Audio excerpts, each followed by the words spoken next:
तो देखिए अब अपना नेक्स्ट है पर बहुगुणितता। पीछे हम सुगुणितता की बात कर रहे थे पीछे वीडियो में। तो नेक्स्ट अपना पर बहुगुणितता। सुगुणितता दो प्रकार की होती है। पहली है स्व बहुगुणितता। स्व बहुगुणितता मतलब एक कोशिका में जब विभाजन हो रहा होता है, जैसे हमने बात की थी 14 गुणसूत्र, तो इसी से जब समसूत्र विभाजन होता है तो अर्ध समसूत्र विभाजन में परिवर्तन हो जाए, तो इसी से क्या हो जाए, अनेक गुणसूत्र इसमें आ जाए, तो इसे हम कहते हैं स्व बहुगुणितता। मतलब एक ही जातीय गुणसूत्र, जैसे मान लीजिए पहले ये कोशिका थी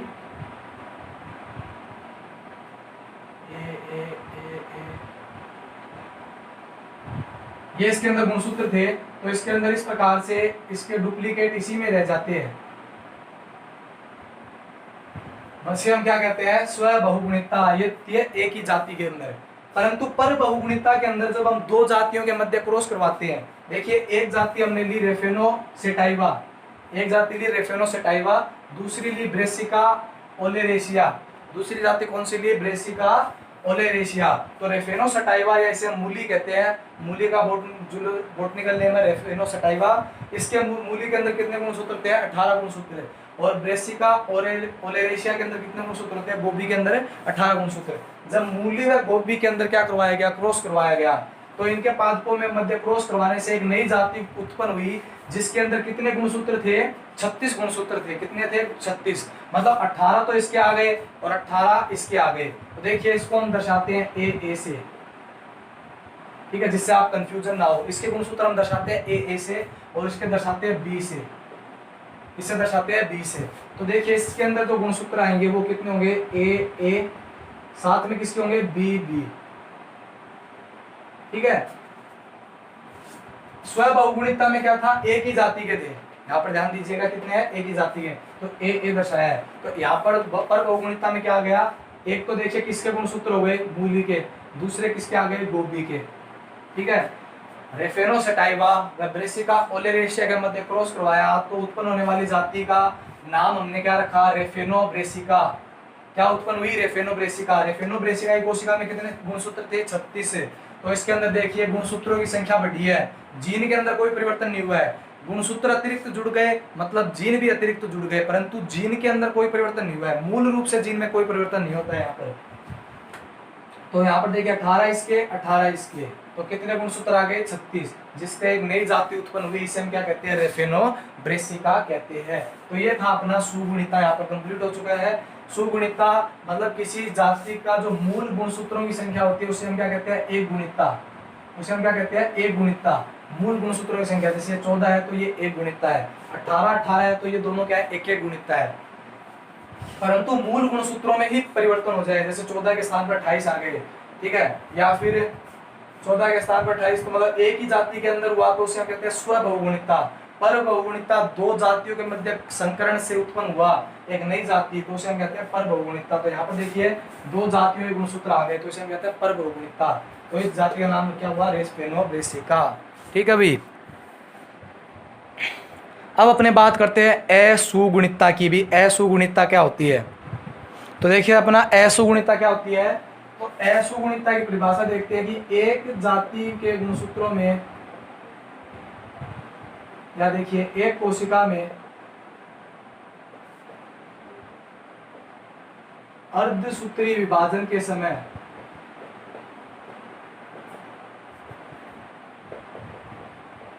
अपसामान्यता से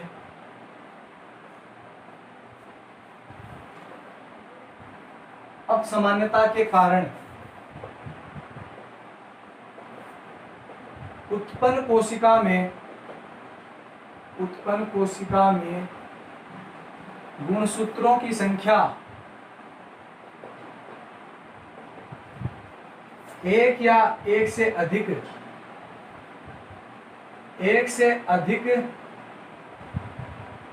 सॉरी इसके अंदर गुणसूत्रों की संख्या में कमी या अधिकता हो जाए, गुणसूत्रों की संख्या में कमी या अधिकता हो जाए, तो उसे हम क्या कहते हैं, असुगुणितता कहते हैं।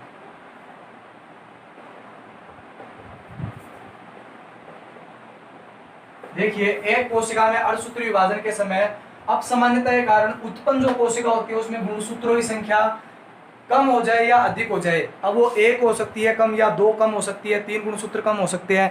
परंतु जो हमने सुगुणिता देखी थी, सुगुणिता के अंदर गुणसूत्रों के समुच्चय गायब हो रहे थे। देखिए गुणसूत्रों के समुच्चय यहाँ पर देखिए ए यहाँ पर तो देखिए गुणसूत्रों के समुच्चय में मतलब जोड़ों के अंदर परिवर्तन हो रहे थे। परंतु असुगुणिता है अपनी, उस असुगुणिता के अंदर क्या होगा, तो देखिए असुगुणिता में क्या होता है कि यहाँ पर गुणसूत्रों की संख्या कम हो जाती है या बढ़ जाती है, उसे हम क्या कहते हैं, असुगुणिता। असुगुणिता दो प्रकार की होती है। पहली होती है अधोगुणिता,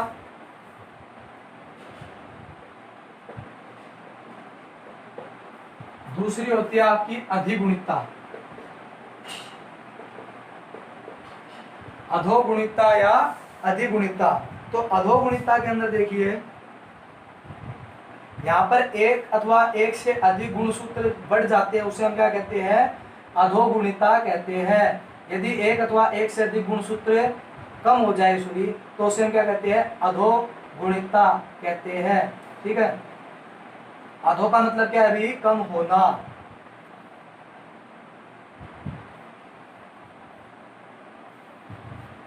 देखिए अधोगुणिता, अगर गुणसूत्रों की संख्या, जैसे मान लीजिए कोशिका है, उस कोशिका के अंदर गुणसूत्र के जोड़े अपने ये, ठीक है, इसे हम क्या कहते हैं, अधोगुणिता कहते हैं, या इसे हाइपोप्लॉइडी कहते हैं। ठीक है, हाइपोप्लॉइडी के अंदर ये गुणसूत्र अपने सामान्य, जैसे मान लीजिए पहला जोड़ा दो गुणसूत्र, दूसरा जोड़ा, तीसरा जोड़ा, चौथा, पांचवा, प्रत्येक जोड़े में दो दो गुणसूत्र। अब इसके अंदर अर्धसूत्र विभाजन से ऐसी अब सामान्यता उत्पन्न हो जाती है, या तो इसमें एक गुणसूत्र क्या हो जाए, अतिरिक्त ऐड हो जाए किसी जोड़े के अंदर। तो यहाँ पर आप क्या देख रहे हैं कि एक अतिरिक्त गुणसूत्र आ गया इसके अंदर। यहाँ पर देखिए इसके अंदर क्या आ गया, एक अतिरिक्त गुणसूत्र आ गया। तो इससे हम क्या कहते हैं, एकादि सूत्रता।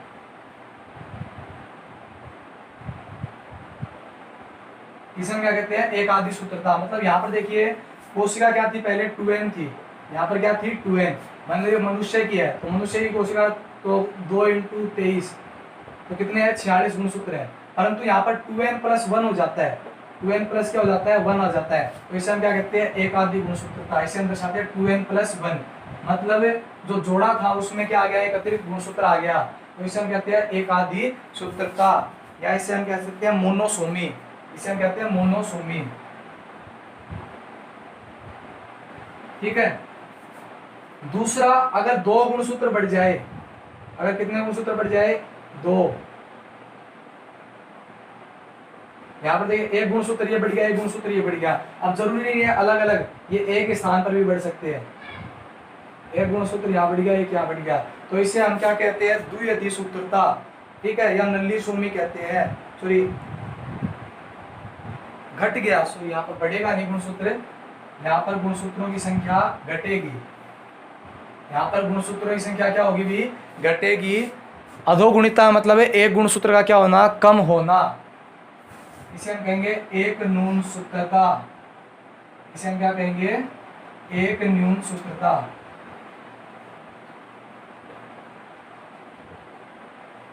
जैसे मान लीजिए 2n थी, तो यहाँ पर एक गुणसूत्र क्या हो जाए, कम हो जाए। यहाँ पर एक गुणसूत्र क्या हो जाए, कम हो जाए, तो उसे हम क्या कहते हैं, एक न्यून सूत्रता या मोनोसोमी, 2n-1। ठीक है भाई, मतलब एक गुणसूत्र जोड़े में से यहाँ पर क्या हो गया, गायब हो गया। इससे अगर मान लीजिए दो गुणसूत्र गायब हो जाए तो उसे हम कहते हैं द्विन्यून सूत्रता। उसे हम क्या कहते हैं, द्विन्यून सूत्रता। इसे हम कहते हैं 2n-2। देखिए यहाँ पर दो गुणसूत्र ये गायब हो जाए, ये दो गुणसूत्र क्या हो जाए, गायब हो जाए, तो इसे हम क्या कहते हैं, 2n-2, द्विन्यून सूत्रता। तो देखिए अधोगुणिता, अधोगुणिता के अंदर एक या एक से अधिक गुणसूत्र क्या हो जाते हैं, कम हो जाते हैं, उसे हम क्या कहते हैं, अधोगुणिता कहते हैं। अधोगुणिता दो प्रकार की, मोनोसोमी व दूसरा है द्विन्यून सूत्रता। इसे हम क्या कहते हैं, नल्ली सोमी। इसे हम क्या कहते हैं भाई, नल्ली सोमी। ठीक है, मतलब या तो देखिए एक गुणसूत्र कम हो गया यहाँ पर इस कोशिका के अंदर, अर्धसूत्र विभाजन के कारण वो गुणसूत्र किसी अन्य कोशिका में चला गया, तो उसे हम क्या कहते हैं, नल्य सोमी या एक न्यून सूत्रता कहते हैं। द्विन्यून सूत्रता एक गुण दो गुणसूत्र हट जाए, वह दो गुणसूत्र जरूरी नहीं है कि जोड़ा ही गायब हो, इस प्रकार से भी हो सकते हैं। ठीक है, एक एक गुणसूत्र यहाँ से क्या हो गया, अब्सेंट हो गया, तो इसे हम क्या कहते हैं, द्विन्यून सूत्रता कहते हैं। अधोगुणिता कोशिका में से एक या एक से अधिक गुणसूत्रों का क्या होना, कम होना। दूसरा देखिए अधिगुणिता। अधिगुणिता के अंदर देखिए ये कोशिका है, एक दो, अधिगुणिता एक या एक से अधिक गुणसूत्र बढ़ जाना, तो इससे जो संततियां उत्पन्न होगी उसे हम कहते हैं एकादि सूत्रता।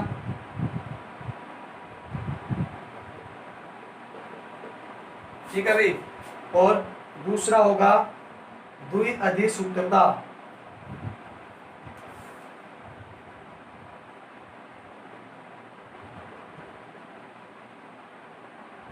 एकादि सूत्रता में क्या होगा, देखिए कि एक गुणसूत्र यहाँ पर बढ़ जाएगा, देखिए एक दो, ये एक गुणसूत्र यहाँ पर क्या आ गया, अतिरिक्त बढ़ गया, तो यहाँ पर क्या हो जाएगा 2n+1, मतलब सामान्य जोड़ों की गुणसूत्रों में से एक गुणसूत्र यहाँ पर अतिरिक्त आ गया, इसे हम क्या कहते हैं, एकादि सूत्रता, मतलब एक गुणसूत्र बढ़ जाना कोशिका के अंदर। और यहाँ पर देखिए दो गुणसूत्र बढ़ रहे हैं, ये दो गुणसूत्र इस प्रकार से भी बढ़ सकते हैं या फिर इस प्रकार से भी बढ़ सकते हैं, भी दोनों दो जोड़ों के अंदर एक एक गुणसूत्र आ जाए इस प्रकार से, तो इससे हम क्या कहते हैं, द्विआदि सूत्रता। इसका सूत्र होगा 2n+2। ठीक है भाई, इसे हम कहते हैं ट्राइसोमी, इसे हम क्या कहते हैं, ट्राइसोमी। और इसको द्विआदि सूत्र को हम कहते हैं टेट्रासोमी।